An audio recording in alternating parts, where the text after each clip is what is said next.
Oh, ini fitnah teman-teman sekalian.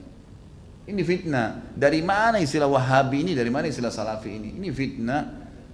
Setiap sebagian teman-teman kita yang berpegang pada sunnah Nabi SAW sering mengatakan kita kembali kepada pemahaman salaf. Pemahaman salaf maksudnya sahabat. Salaf itu orang terdahulu. Dikatakan pesantren salafiyah, pesantren yang dulu tradisional, gitu kan? Jadi itu pemahaman kembali kepada salaful ummah. Hanya itu. Begitu dikatakan kembali kepada salaf sahabat, oh ini kelompok salafi namanya. Nisbatkan. Dari mana ini penisbatan ini, gitu kan?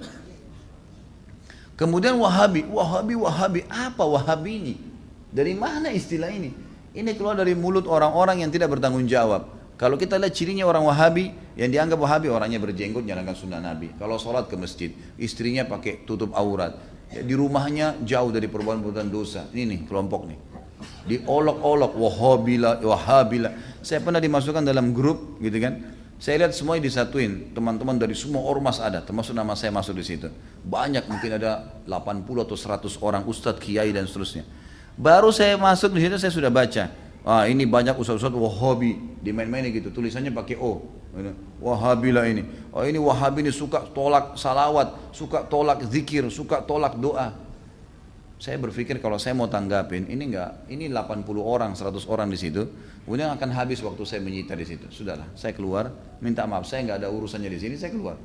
Karena yang bilang orang-orang yang pernah belajar di Saudi teman-teman benci sama zikir itu siapa? Anda yang fitnah itu. Gimana caranya? Orang yang belajar di Madinah, di Masjid Nabawi, di Mekah, zikir kepada Allah. Bahkan mereka paling banyak zikirnya kepada Allah. Mereka paling banyak zikir, tapi zikirnya pakai adab, nggak teriak-teriak, gitu kan? Nggak karang-karang. Apa yang Nabi SAW ajarin itu yang disebutin. Adab sama Allah, subhanallah, subhanallah. Dilakukan, bukan tidak dilakukan. Tapi tidak ada subhanallah, subhanallah, alhamdulillah, alhamdulillah. Dibayangkan main-main, Allah hu, apa ini? Ini apa ini? Ini kalau di zaman Umar sudah diketuk semua kepalanya nih. Ngarang-ngarang gitu kan. Oh ini benci sama doa. Siapa yang bilang benci doa teman-teman sekalian? Antum nggak dengar tuh bagaimana Syekh Sudes berdoa sampai hampir 1 jam kalau sholat kunut. Itu dikatakan tuh, itu pentolannya Wahabi katanya. Baik berdoa kunut 1 jam sampai orang semua pada menangis seluruh dunia. Antum bilang itu Wahabi. Ini subhanallah ini. Benci doa itu namanya ajib. Sesuatu yang aneh gitu. Bagi saya tuduhan-tuduhan yang tidak beralasan sama sekali. Nggak beralasan nih. Yang penting dari Saudi Wahabi, gitu kan.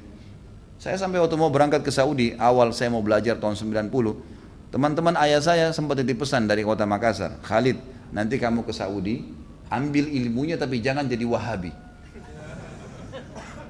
Baik, saya berangkat 6 bulan pertama teman-teman sekalian, semua guru yang masuk saya ketakutan lihat. Ini Wahabi nih. Apa ini Wahabi nih? Mau yang menakutkan ini. Kena wanti-wanti begitu.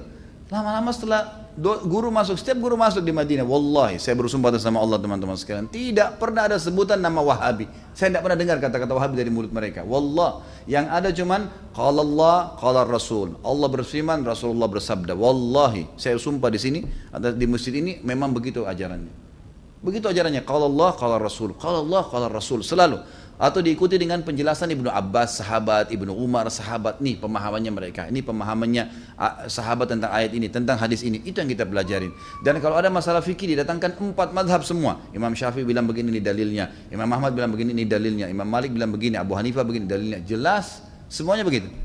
Setelah 6 bulan saya berpikir, kok saya harus ya takut dengan orang-orang seperti ini ilmu semua disampaikan, gitu kan? Ilmu semua. Dan bagaimana mempertemukan antara ambil ilmunya, jangan jadi Wahabi. Bagaimana memahami? Saya nggak nyambung gitu. Gimana caranya? Gitu. Teman-teman sekalian, saya kasih jawaban secara akal sehat. Rasulullah SAW lahir di mana? Di Mekah. Ya, 13 tahun fase turunnya ayat-ayat Makkiyah di mana? Di Mekah. Baik, setelah itu Nabi SAW hijrah ke Madinah. Berapa tahun Nabi di Madinah? 10 tahun. Sampai meninggal kan? Kuburannya ada di sana. Demi Allah, Mekah sama Madinah markas Islam. Ada orang mengatakan itu markas Wahabi, markas ini tempat Nabimu lahir dan mati. Kok gimana sih? Lalu dikatakan itu ajarannya tidak benar, yang sesat. Padahal kalau kita duduk di majelisnya ulama, Ini Rasulullah bersabda, ayat Al-Quran dalam surah ini. Selalu itu, silakan saya tantang siapapun teman-teman sekalian. Bukan tantang. Saya ajak anda kalau lagi umroh, yang mengatakan Wahabi, tolong anda datang ke Masjid Nabawi, Masjid Haram Mekah, duduk di majelisnya salah satu ulama situ. Coba dengarin apa yang mereka bilang. Coba jangan, atau mau bertanya silahkan. Pasti mereka jawab, hukumnya kalau Allah berfirman surah ini, Rasulullah bersabda begini. Itu isinya. Itulah yang mereka bilang Wahabi. Ini kemurnian agama teman-teman sekalian. Dan kalau anda tidak pertahankan kemurnian agama, lalu siapa yang mau pertahankan? Ini aneh sekali gitu. Ini luar biasa, sebenarnya harus diluruskan. Mudah-mudahan Allah berikan hidayah ya. Banyak orang Islam yang tidak faham, ya, dia kukunya masih panjang, sholatnya masih Senin Kamis, ikut-ikutan Wahabi juga. Bukannya belajar, bukannya nanya, malah ikut-ikutan. Ini fitnah di tengah-tengah kaum muslimin. Kata Nabi SAW, Yahudi terpecah 71 golongan. Nasrani 72, umatku 73, semuanya di neraka. Mampir neraka dulu, nanti masuk surga iya. Kecuali satu, nggak pakai lewat neraka masuk surga. Kata para sahabat sudah tanya, siapa itu ya Rasulullah? Apa kata Nabi? Yang berpegang pada sunnahku dan sahabatku. Nah ini yang selalu ditunjuk Salafi, Wahabi ini yang selalu berkata Rasulullah bersahabat. Ini orang yang berpegang pada kemuliaan Islam. Teman-teman sekalian, berhenti dalam masalah istilah-istilah seperti ini. Ini bahaya, memperpecah umat dan macam-macam. Saya lihat beberapa di cuplikan YouTube saya, ada cuplikan, ada kata-kata di bawah. Oh ini pentulannya Wahabi nih.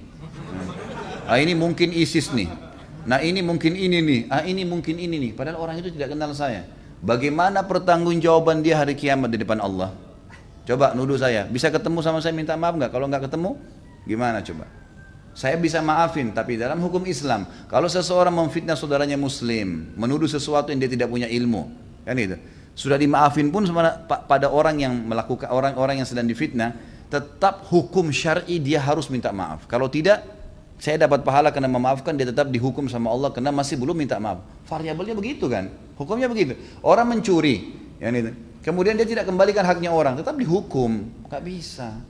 Maka teman-teman berhenti dari fitnah ini. Kita ikut-ikutan, ini dikatakan teroris, oh kita juga ikut-ikutan teroris semua. Ini garis keras, ini kita katakan garis keras. Belajar, kita punya mata bisa melihat, telinga bisa mendengar, hati bisa berpikir, bisa merenungi. Dengar dong dulu, gitu kan? Apa yang disampaikan? Kalau disampaikan benar, terima. Kan itu. Teman-teman yang dituduh dengan istilah ini hanya betul-betul kembali kepada kemudian Al-Quran dan Sunnah. Itu. Coba hadiri pengajiannya pasti selalu kalau Allah, kalau Rasul. Kalau Allah, kalau Rasul. Ini ajaran Islam teman-teman. Gak pernah ada perkataan kata kiai saya, kata guru saya, kata gini, kata gitu. Gak pernah. Anda boleh ikuti ceramah saya. Kalau saya pernah katakan ini kata si fulan, ini sudah jauh. Kalau Allah, kalau Rasul. Ada tanggapan ulama yang merincikan mungkin atau menyampaikan. Itu mungkin.